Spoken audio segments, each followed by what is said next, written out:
Hello, I'm Dr. Kavita Yadav, Assistant Professor in Government First Grade College, Rajajinagar. In today's session, we'll be discussing about types of futures contract.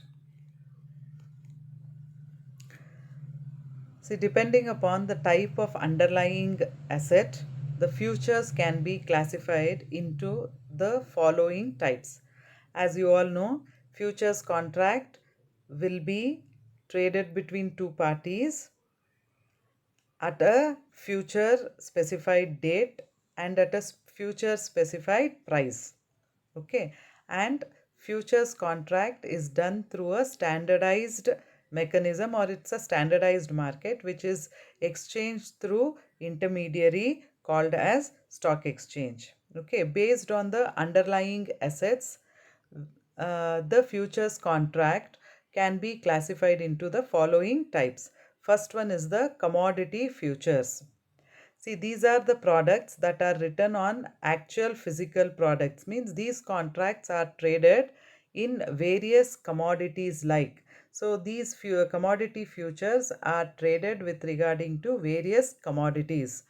And if we have to classify them, we can also classify it as grain futures. Means here the underlying products will be like wheat, oats, rice, soya bean, corn, etc.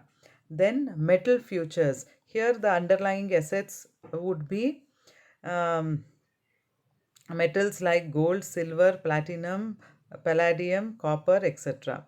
Then energy futures. Here these futures are traded for various energy sources like heating oil, light crude oil, coal, ethanol, gas oil, natural gas, propane, electricity, then unleaded lead, etc.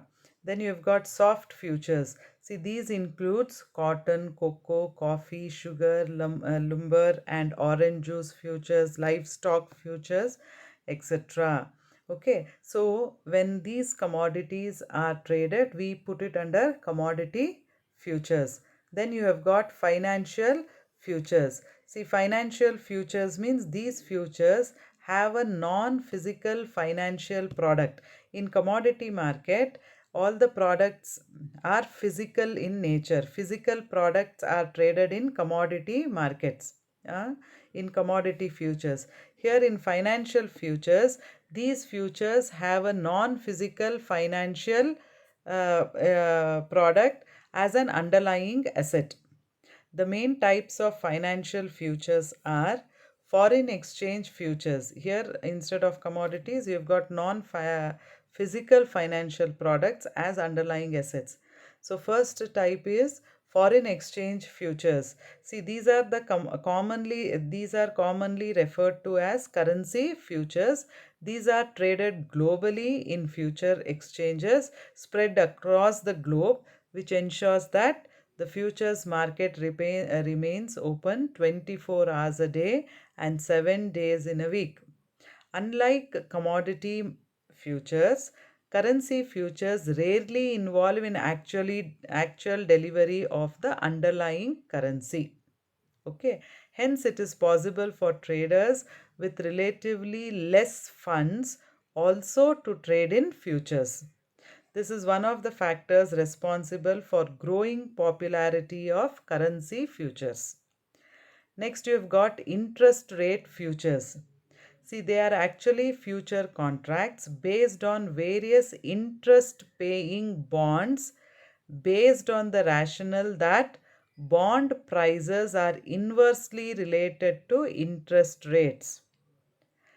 In other words, they tell when bond prices go up, interest rate comes down, and when bond prices go down, interest rate goes up. Okay, so this with this concept, this interest rate futures trade goes on. See, in interest rate futures, what is the underlying asset means they are the bonds. See, the value of the bonds is calculated as the value, market value minus the interest.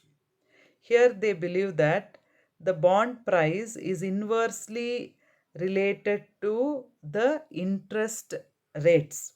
For example, if the bond price is 100, market price is 100 and the interest rate is 5%, What is the value of the bond means 100 minus 5. 95 is the value of the bond. If the interest rate increases to 8%, what will be the value of the bond? 100 minus 8. That means how much? 92. See, when the interest rate increases, the value of the bond decreases. So, the value of the bond is inversely proportional to interest rates. So, depending upon this concept, the buying and selling of bonds takes place in interest rate futures. Suppose they predict that the interest rate may increase in the coming days, they sell the bonds now. Today or presently, they'll sell the bonds, which is sell the bonds, and they will buy the bonds in future at a lower price, because if the interest increases, the value of the bond decreases. Okay.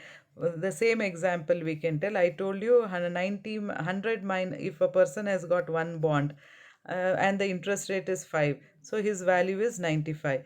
He is predicting it will increase tomorrow by 8%. It will go to 8% interest rate. So tomorrow the value of the bond will become 92. 100 minus 8. So what he will do is, he will sell the bond at 95 today and he will buy the bond at 92 tomorrow. So he is making a profit of 3 rupees. So with these types of concepts, there will be trading which will be taking place in interest rate futures. Okay. Then you have got index futures. See, these are flexible instruments which allow first time traders the freedom to buy only some of the stocks included in the index, but gain investment to the entire portfolio of the stock. Okay. See here, index means a lot. A lot means a bunch of stock. A bunch of stock of the companies together is called as index. See, in India, we have got Nifty 50. 50 companies' stock together is grouped as one index. So, a first time trader can invest in one or two stocks of that index and get the benefits of the whole portfolio of stocks in that index. Okay, get the benefit of the whole portfolio of the stocks in that index. Okay, so when indexes are traded, we call it as index futures. In India, the most popular index future is the index future is traded in traded on Nifty 50. Okay, so likewise, some of the other popular index futures are US dollar based index S&P 500 and the Japanese based index Nikkei 225 index futures. So throughout the globe stock exchanges, you have got various index futures, and S&P 500 stocks will be there, which together is an index, and that will be traded in the market, and these are called as index futures. Then you have got single stock futures. A single stock future is a contract between a single stock future is a contract between two investors in which the buyer agrees to pay a specified price at a future point, at which point the seller will deliver the stock. Each single stock future contract is standardized and typically controls 100 shares of stock. Okay. See here, single stock future means single stock consists of 100 shares. One stock consists of 100 shares.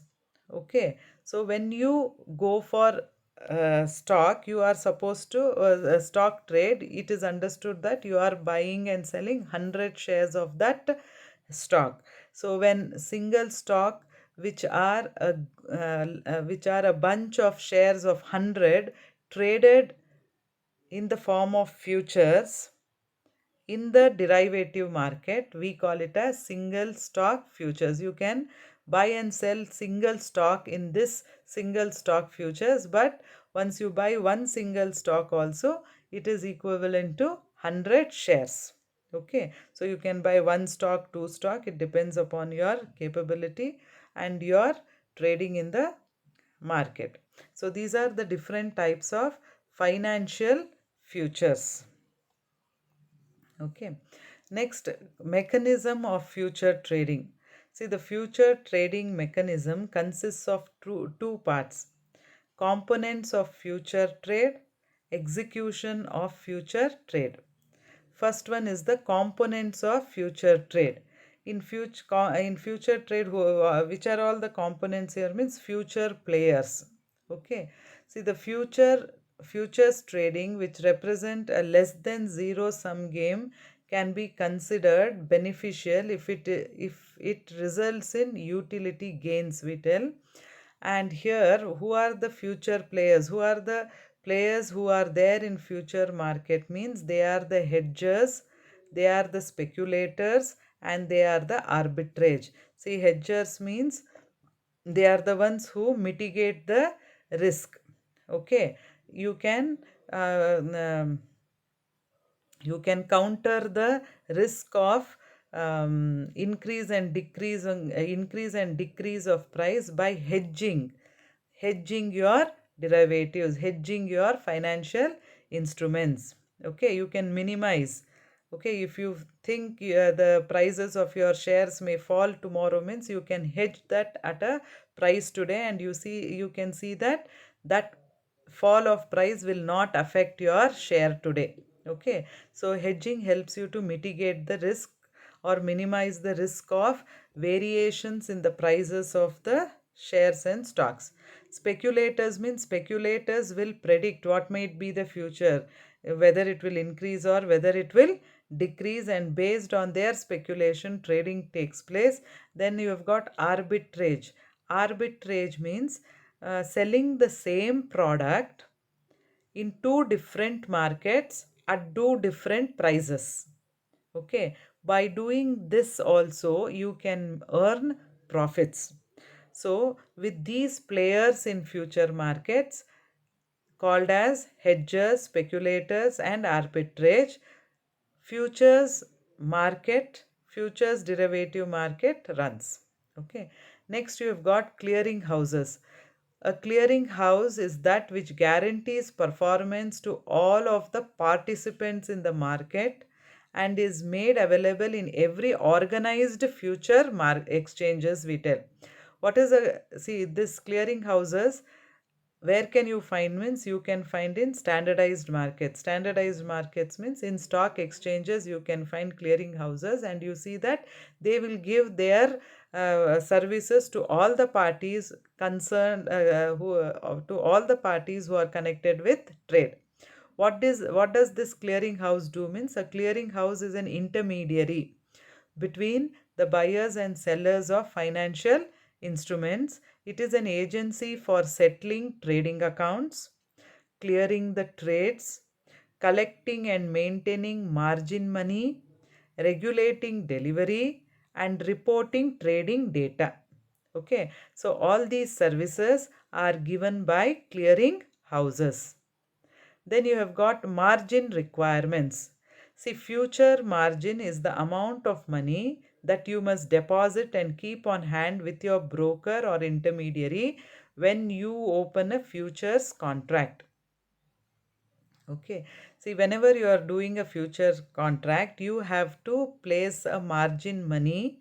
The buyer has to place a margin money with the intermediary, and based on that margin money, the confirmation of trade takes place between the buyer and the seller.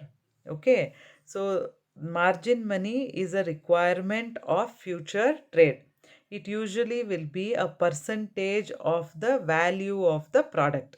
Okay, based on the value of the product or underlying asset, a percentage of that value will be decided as the margin requirement. So first the buyer has to place the margin requirement with the intermediary or the broker when he opens a future contract. Okay, and this margin, as I told you, will be a percentage of the value of the underlying asset, and this margin varies across markets, contracts, and type of trading strategies. Okay, next you have got daily resettlements. See, for most of the future contracts, the initial margin is 5% or less of the underlying commodities, they tell. These margins are marked to the market on daily basis, and the traders are required to realize any losses in cash on the day they occur. See, what is this daily resettlement means? Suppose 100 rupees is the contract you are getting into, and 10% or 5% is the margin amount that you have paid. 5% is the margin amount you have paid on the value of a share, which is 100 rupees. And this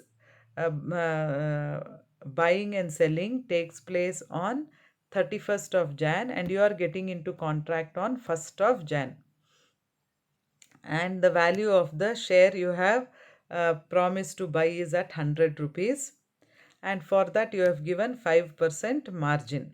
Okay, suppose the value of the share falls tomorrow by uh, how much falls tomorrow, then the margin value difference you have to bear. The value of the difference in that margin value. See, when the value increases also, there is margin difference with regarding to the 5% value. When it decreases also, it will change, isn't it? See, if it is 100 throughout the month, the amount you have given 5 rupees is fine. But if the value of the share 100 rupees increases or decreases, there will be a change in the value of the margin. So that has to be compensated rightly to the a broker, and that is called as daily resettlements. Okay, next you have got types of orders. Types of orders. There are different types of orders that will be placed in the future market. First one is limit order, means it inspires to buy or sell at a specified price. Such orders are called limit orders. Fill or kill order, they tell. It trains the commission broker to fill an order immediately at a specified time. Fill or kill order. Then all or none order, they tell. Here it allows the commission broker to fill part of an order at a specified price and remainder at an another price. Then on the open or on the close order. This represent orders to trade within a few minutes of operating or closing. Stop order. That means triggers a reversing trade when prices hit a prescribed limit. Okay, all these are different types of orders, and then you have got transaction costs which are involved in future trade. What are the different transaction cost? Means floor trading and clearing fees you have to pay for clearing house. Then you have to pay commission to the broker. Then you have to also pay some commissions to the banks or the quotations, whatever quotations and bank interest, all that you have to pay, which will be included under transaction cost. And then you have got delivery cost, that also. See, all these are the types of cost which comes under transaction cost. Okay, then you have got tax rules, which has to be clearly maintained and mentioned when there are future trade contracts undertaken. Then you have got execution of future trades. Execution of future trades. How it will be executed means there are some points mentioned here. So you have to mention these points. In this format, the execution of future trade takes place. See, for a client who wants long position, they have to take the following steps. In future market, we tell. First one, call to the agent, and then the agent trades through an exchange member who may be a commission broker. Then for a particular future contract, trader uses hand signals. Then after confirming with the agent, The commission broker confirms the trade, who then notifies the client for the completion of transaction. The client deposits the initial margin with a member firm of the clearinghouse. The commission broker can transact in the pit with another commission broker representing another client or with a local too. Okay, so this is the procedure of execution of futures trade. So these are the different types of future contracts which you students have to be informed about. Thank you.